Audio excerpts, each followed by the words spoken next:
श्रीमद् भागवत गीता का 13वां अध्याय। उसके उपरांत श्री कृष्ण भगवान फिर बोले, हे अर्जुन, यह शरीर क्षेत्र है ऐसे कहा जाता है, और इसको जो जानता है उसको क्षेत्रज्ञ ऐसा उनके तत्व को जानने वाले ज्ञानी जन कहते हैं। और हे अर्जुन, तू सब क्षेत्रों में क्षेत्रज्ञ अर्थात जीवात्मा भी मेरे को ही जान, और क्षेत्रज्ञ का अर्थात विकार सहित प्रकृति का और पुरुष का जो तत्व से जानना है वह ज्ञान है, ऐसा मेरा मत है। इसलिए वह क्षेत्र जो है और जैसा है तथा जिन विकारों वाला है और जिस कारण से जो हुआ है,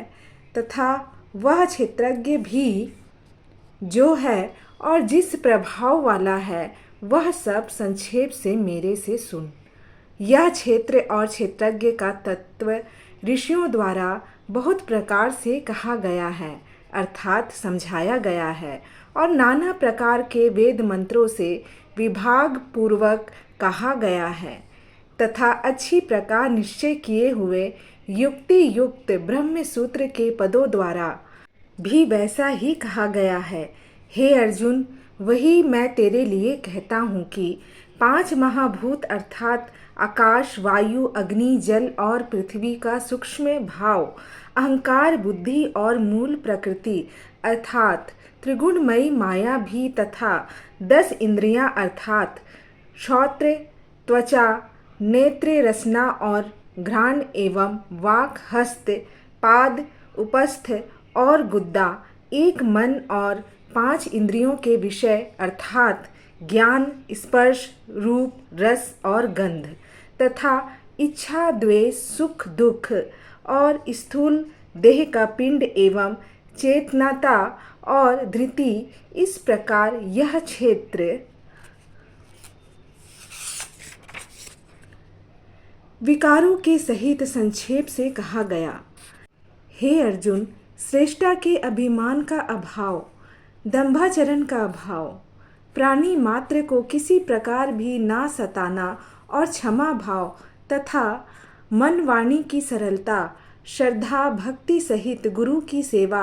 बाहर भीतर की शुद्धि, अंतःकरण की स्थिरता, मन और इंद्रियों सहित शरीर का निग्रह, इस लोक और परलोक के संपूर्ण भोगों में अशक्ति का अभाव और अहंकार का भी अभाव, एवं जन्म, मृत्यु, जरा और रोग आदि में दुख दोषों का बारंबार विचार करना, पुत्र, स्त्री, घर और धनादि में अशक्ति का अभाव और ममता का ना होना, तथा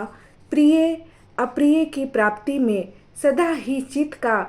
सम रहना, अर्थात मन के अनुकूल तथा प्रतिकूल के प्राप्त होने पर हर्ष, शोक आदि विकारों का ना होना, मुझ परमेश्वर में एक ही भाव से स्थिति रूप ध्यान योग के द्वारा अव्यभिचारिणी भक्ति, तथा एकांत और शुद्ध देश में रहने का स्वभाव, और विषयासक्त मनुष्यों के समुदाय में प्रेम का ना होना, तथा अध्यात्म ज्ञान में नित्य स्थिति और तत्व ज्ञान के अर्थ रूप परमात्मा को सर्वत्र देखना, यह सब तो ज्ञान है, और जो इसके विपरीत है वह अज्ञान है, ऐसे कहा है। हे अर्जुन, जो जानने के योग्य है तथा जिसको जानकर मनुष्य परमानंद को प्राप्त होता है, उसको अच्छी प्रकार कहूँगा। वह आदि रहित परम ब्रह्म अकथनीय होने से ना सत्य कहा जाता है और ना असत्य ही कहा जाता है, परंतु वह सब ओर से हाथ पैर वाला एवं सब ओर से नेत्र, सिर और मुख वाला तथा सब ओर से श्रोत वाला है, क्योंकि वह संसार में सबको व्याप्त करके स्थित है और संपूर्ण इंद्रियों के विषय को जानने वाला है, परंतु वास्तव में सब इंद्रियों से रहित है, तथा अशक्ति रहित और गुणों से अतीत हुआ भी अपनी योग माया से सबको धारण पोषण करने वाला और गुणों को भोगने वाला है, तथा वह परमात्मा चराचर सब भूतों के बाहर भीतर परिपूर्ण है और चर अचर रूप भी वही है और वह सूक्ष्म होने से अविज्ञ है तथा अति समीप में और दूर में भी स्थित वही है और वह विभाग रहित एक रूप से आकाश के सदृश परिपूर्ण हुआ भी चराचर संपूर्ण भूतों में पृथक पृथक के सदृश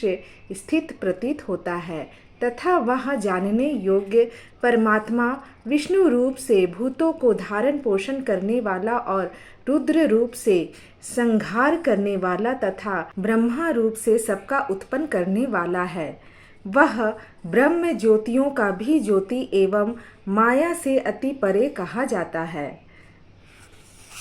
तथा वह परमात्मा बोध स्वरूप और जानने के योग्य है एवं तत्व ज्ञान से प्राप्त होने वाला और सबके हृदय में स्थित है। हे अर्जुन, इस प्रकार क्षेत्र तथा ज्ञान और जानने योग्य परमात्मा का स्वरूप संक्षेप से कहा गया। इसको तत्व से जानकर मेरा भक्त मेरे स्वरूप को प्राप्त होता है। हे अर्जुन, प्रकृति अर्थात त्रिगुणमयी मेरी माया और जीवात्मा अर्थात क्षेत्रज्ञ, इन दोनों को ही तू अनादि जान और राग द्वेषादि विकारों को तथा त्रिगुणात्मक संपूर्ण पदार्थों को भी प्रकृति से ही उत्पन्न हुए जान, क्योंकि कार्य और करण के उत्पन्न करने में हेतु प्रकृति कही जाती है और जीवात्मा सुख दुख के भोक्तापन में अर्थात भोगने में हेतु कहा जाता है। परंतु प्रकृति में स्थित हुआ ही पुरुष प्रकृति से उत्पन्न हुआ त्रिगुणात्मक सब पदार्थों को भोगता है और इन गुणों का संग ही इस जीवात्मा के अच्छी बुरी योनियों में जन्म लेने में कारण है। वास्तव में तो यह पुरुष इस देह में स्थित हुआ भी पर अर्थात त्रिगुणमयी माया से सर्वथा अतीत ही है। केवल साक्षी होने से, उपद्रष्टा और यथार्थ सम्मति देने वाला होने से, अनुमंता एवं सबको धारण करने वाला होने से भरता, जीव रूप से भोक्ता तथा ब्रह्मादिकों का भी स्वामी होने से महेश्वर और शुद्ध सच्चिदानंद घन होने से परमात्मा, ऐसा कहा गया है। इस प्रकार पुरुष को और गुणों के सहित प्रकृति को जो मनुष्य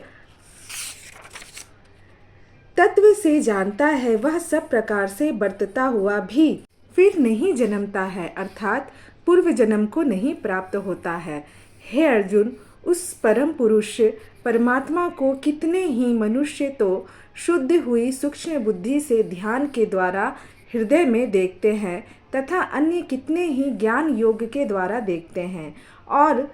अपर कितने ही निष्काम कर्म योग के द्वारा देखते हैं। परंतु इनसे दूसरे अर्थात जो मंद बुद्धि वाले पुरुष हैं, वे स्वयं इस प्रकार ना जानते हुए दूसरों से अर्थात तत्व के जानने वाले पुरुषों से सुनकर ही उपासना करते हैं, अर्थात उन पुरुषों के कहने के अनुसार ही श्रद्धा सहित तत्पर हुए साधन करते हैं और वे सुनने के परायण हुए पुरुष भी मृत्यु रूप संसार सागर को निसंदेह तर जाते हैं। हे अर्जुन, यवन मात्र जो कुछ भी अस्थावर जगम वस्तु उत्पन्न होती है, उस संपूर्ण को तू क्षेत्र और क्षेत्रज्ञ के संयोग से ही उत्पन्न हुई जान, अर्थात प्रकृति और पुरुष के परस्पर के संबंध से ही संपूर्ण जगत की स्थिति है। वास्तव में तो संपूर्ण जगत नाशवान और क्षण भंगुर होने से अनित्य है। इस प्रकार जानकर जो पुरुष नष्ट होते हुए सब चराचर भूतों में नाश रहित परमेश्वर को समभाव से स्थित देखता है, वही देखता है, क्योंकि वह पुरुष सब में समभाव से स्थिर हुए परमेश्वर को समान देखता है। देखता हुआ अपने द्वारा आपको नष्ट नहीं करता, अर्थात शरीर का नाश होने से अपने आत्मा का नाश नहीं मानता है। इससे वह परम गति को प्राप्त होता है। और जो पुरुष संपूर्ण कर्मों को सब प्रकार से प्रकृति से ही किए हुए देखता है, अर्थात इस बात को तत्व से समझ लेता है कि प्रकृति से उत्पन्न हुए संपूर्ण गुण और गुणों में बरतते हैं तथा आत्मा को अकारता देखता है, वही देखता है। और वह पुरुष जिस काल में भूतों के न्यारे न्यारे भाव को एक परमात्मा के संकल्प के आधार स्थित देखता है तथा उस परमात्मा के संकल्प से ही संपूर्ण भूतों का विस्तार देखता है, उस काल में सच्चिदानंद घन ब्रह्म को प्राप्त होता है। हे अर्जुन, अनादि होने से और गुणातीत होने से यह अविनाशी परमात्मा शरीर में स्थित हुआ भी वास्तव में ना करता है और ना लिपायमान होता है। जिस प्रकार सर्वत्र व्याप्त हुआ भी आकाश सूक्ष्म होने के कारण लिपायमान नहीं होता है, वैसे ही सर्वत्र देह में स्थित हुआ भी आत्मा गुणातीत होने के कारण देह के गुणों से लिपायमान नहीं होता है। हे अर्जुन, जिस प्रकार एक ही सूर्य इस संपूर्ण ब्रह्मांड को प्रकाशित करता है, उसी प्रकार एक ही आत्मा संपूर्ण क्षेत्र को प्रकाशित करता है, अर्थात नित्य बोध स्वरूप एक आत्मा की ही सत्ता से संपूर्ण जड़ वर्ग प्रकाशित होता है। इस प्रकार क्षेत्र और क्षेत्रज्ञ के भेद को तथा विकार सहित प्रकृति से छूटने के उपाय को जो पुरुष ज्ञान नेत्रों द्वारा तत्व से जानते हैं, वे महात्मा जन पर ब्रह्म परमात्मा को प्राप्त होते हैं। इति श्रीमद् भागवत गीता रूपी उपनिषद एवं ब्रह्म विद्या तथा योग शास्त्र विषयक श्री कृष्ण और अर्जुन के संवाद में क्षेत्र क्षेत्रज्ञ विभाग योग नामक 13वां अध्याय। श्री राधे राधे।